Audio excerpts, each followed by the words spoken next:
Dans son allocution hier soir, le chef de l'État a été assez clair et a alerté les Français sur cette menace russe. Il soutient, il fait des propositions, il veut qu'on avance sur l'idée de cette Europe de la défense. Est-ce que justement les Français soutiennent le réarmement militaire de notre pays? C'est ce qui ressort, vous verrez clairement du sondage Odoxa commandé par Challenge. Bonjour Thierry. Bonjour. Thierry Fabre, rédacteur en chef au magazine Challenge. C'est bien d'avoir ce sondage, même s'il a été réalisé avant l'allocution d'hier soir du président de la République, qui a bien posé les enjeux, qui propose des avancées. Les Français, en tout cas, même avant son allocution, 3 Français sur 4 veulent accroître nos moyens militaires. Est-ce qu'on peut dire qu'on assiste à une espèce de basculement de l'opinion ? Clairement, on assiste à un basculement. Donc c'est, comme vous le rappelez, ça a été réalisé avant l'allocution, mais on peut dire que Emmanuel Macron n'avait pas tellement besoin de convaincre les Français. Parce que ce sondage très détaillé montre qu'ils sont convaincus de plusieurs choses. D'abord, la première à souligner, c'est que 60% pensent que notre allié n'est plus les États-Unis. Nous ne sommes plus. Donc ils ont intérioriser le fait qu'avec l'arrivée de Donald Trump, il y a un changement d'alliance. Donc, conséquence, on doit se débrouiller tout seul sur le plan de la défense. Et là, quand on les interroge, faut-il augmenter les moyens, encore augmenter les moyens, puisqu'ils ont déjà augmenté ces dernières années, à 77%, ils vous disent oui. Et ils vous disent oui, c'est ça qui est très intéressant, dans tous les échiquiers politiques. Quelle que soit la sensibilité politique, même quand on est du côté gauche. Exactement. Quand on regarde côté écologiste, côté LFI, à l'extrême gauche, ils sont partisans d'augmenter nos moyens militaires. Donc il y a vraiment la menace russe, elle est totalement intériorisée. Emmanuel Macron a beaucoup insisté là-dessus. Mais je veux dire, l'actualité fait que tous nos concitoyens considèrent qu'on n'a plus le choix et qu'il faut plus de moyens pour accroître, donc plus de moyens pour notre défense nationale. Voilà, les Français ont compris qu'on va devoir se défendre seul, sans l'aide des Américains. C'est ça aussi le message. C'est ça. Alors là, c'est vraiment un renversement. Dans Challenge, on fait aussi une interview de Jean-Yves Le Drian, qui est l'ancien ministre des Affaires étrangères, qui... Et de la Défense aussi. Et de la Défense, et qui théorise ce changement d'alliance. Il a été un des premiers à dire on a basculé, et les États-Unis sont en passe de ne plus être notre allié. Et pour les Français, c'est aussi intériorisé. C'est-à-dire que à partir du moment où on n'a plus d'alliés américains qui étaient notre parapluie, quand même en Europe, il n'y a plus de choix que d'accroître de moyens. Et vous savez, historiquement, il y a des partis qui étaient quand même assez pacifistes, comme les écologistes ou les partis d'extrême gauche. C'est fascinant, moi, quand je vois que ces sympathisants, aujourd'hui, acceptent d'accroître les moyens militaires, c'est quand même vraiment un basculement total dans l'opinion. Après, il y a une logique aussi, business de la part de Donald Trump qui ne veut plus payer. Il dit « je ne veux plus payer ». En gros, c'est ça. S'il veut se désengager, c'est pour mettre des moyens ailleurs, plus que dans la défense de l'Europe. Après, ce n'est pas aussi simple que ça, évidemment, puisque les Européens achètent majoritairement du matériel militaire américain. Oui, c'est ça. C'est-à-dire qu'on voit bien que il y a une espèce de pression américaine pour dire on ne va plus payer pour la défense européenne. Donc ça a suscité un réveil quand même des Européens. Pour l'instant, en tout cas au niveau des discours, c'est-à-dire qu'il y a une prise de conscience, et notamment du côté des Allemands, avec cette annonce de ce grand fonds de 500 milliards, et notamment consacré à la défense.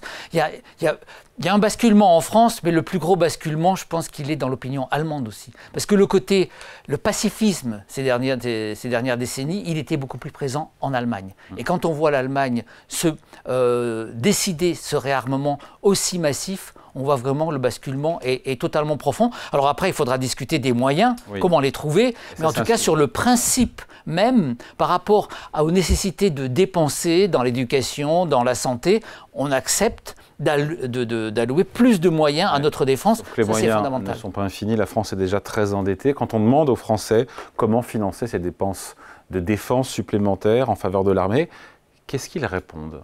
Ça, c'est très intéressant parce qu'on voit bien qu'on est d'accord sur le principe, mais ensuite on se divise sur les moyens d'y arriver. Alors, on a émis un certain nombre d'hypothèses à nos concitoyens, savoir que voulez-vous faire, augmenter les impôts taxer les riches, baisser les dépenses. Majoritairement, c'est la réponse qui revient très souvent, c'est taxer les riches. Il y a à 75%. Nos concitoyens pensent qu'en taxant les riches, on pourrait s'en sortir et financer ces nouvelles dépenses. On leur répond quoi, d'un point de vue économique, sans idéologie? On leur répond quoi à qui? À ces Français qui pensent ça. C'est-à-dire, on leur répond que probablement, vu les moyens en jeu, ce sera totalement insuffisant. C'est-à-dire qu'on a toujours une croyance que la taxation des plus riches peut résoudre tous nos problèmes budgétaires. Ça peut en résoudre certains, mais ce n'est pas du tout à la hauteur de nos besoins, ou alors avec des conséquences sur l'exil fiscal qui seraient très importantes. Donc je pense qu'on peut leur répondre que ça ne réglerait pas tout le problème, seulement une petite partie. Ensuite, sur le reste, que fait-on ? Sur l'augmentation générale des impôts, les Français sont massivement contre, à 80%. Alors, Emmanuel Macron, hier soir, les a rassurés en disant qu'il n'y aurait pas de hausse d'impôts, mais donc on écarte cette hypothèse-là. Alors, que veulent-ils ? Certains veulent baisser le nombre de fonctionnaires, d'autres veulent baisser les aides sociales. Il y a quand même une... C'est ce que les Français pensent, hein. Majoritairement, à presque 60%. Sauf qu'ensuite, quand on pose la question par catégorie, aux fonctionnaires par exemple, êtes-vous d'accord pour baisser le nombre de fonctionnaires ? La réponse est non. La réponse est majoritairement non. Et quand on demande aux revenus plutôt modestes, faut-il baisser les aides sociales ? La réponse est non. Donc c'est toujours un peu les mêmes types de réponses où quand vous êtes concerné, vous n'êtes pas d'accord sur le type de mesure. En revanche, sur les principes... Quand ça touche le voisin, évidemment. Et quand touche le voisin, on y va. Et majoritairement, quand ça touche les riches, c'est pas un problème. Donc on revient toujours sur cette difficulté. On n'a pas résolu le problème du financement, là. On ne l'a pas du tout résolu, effectivement. Et donc, ce qui veut dire que ça va être très difficile de prendre des mesures qui touchent les Français. Parce qu'inévitablement, si vous consacrez des moyens colossaux à la défense, une partie des dépenses publiques vont être touchées. Donc, et ça va faire des mécontents. Et on sent bien que ce problème n'est pas encore intériorisé par les Français. OK sur le principe, mais pas de mesures qui me touchent et m'impactent clairement. Le soutien à l'Ukraine, c'est aussi l'un des enseignements. Le soutien à l'Ukraine s'effrite. On peut parler d'un retournement de l'opinion. Oui, ça c'est extrêmement préoccupant. C'est-à-dire autant sur la défense, on veut dépenser plus, mais en revanche, pour le soutien à l'Ukraine, qui faisait quand même quasi l'unanimité il y a 3 ans. Enfin, en tout cas, de mémoire, ça se fait plus de 60% des Français qui étaient pour soutenir l'Ukraine. Là, on est tombé à 49. Alors 49, ça veut dire qu'il y a autant de personnes qui considèrent qu'il faut soutenir l'Ukraine que d'autres qui nous disent qu'il faut limiter ou stopper le soutien. Et ça, c'est extrêmement préoccupant. Ça montre une certaine fatigue de l'opinion publique française pour soutenir l'Ukraine. Alors, avec des nuances. Là, pour le coup, il n'y a pas de consensus. C'est intéressant d'aller dans le détail. Nuances politiques. Ah, politique, oui. C'est-à-dire qu'on voit bien que le bloc central, le macroniste, le bloc de gauche écologiste, massivement soutient l'Ukraine. Ouais. En revanche, dès qu'on va sur la droite, les LR et plus particulièrement le Rassemblement national, les sympathisants, eux, sont plutôt opposés au soutien.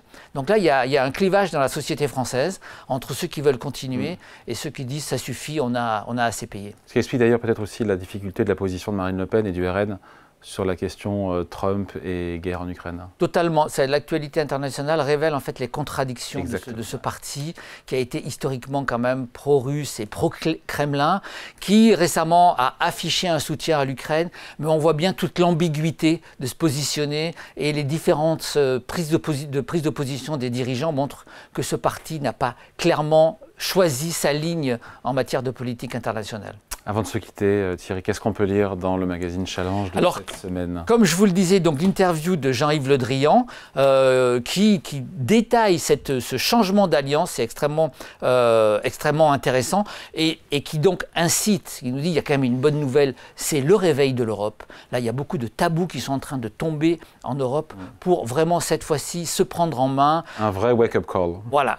Alors, dans Challenge, justement, on a décidé de publier un document qu'on connaît déjà, enfin dans son principe, qui est le rapport Draghi, qui est sorti il y a quelques mois pour justement inciter l'Europe à investir, notamment dans l'innovation. On a trouvé intéressant de publier des extraits de ce rapport.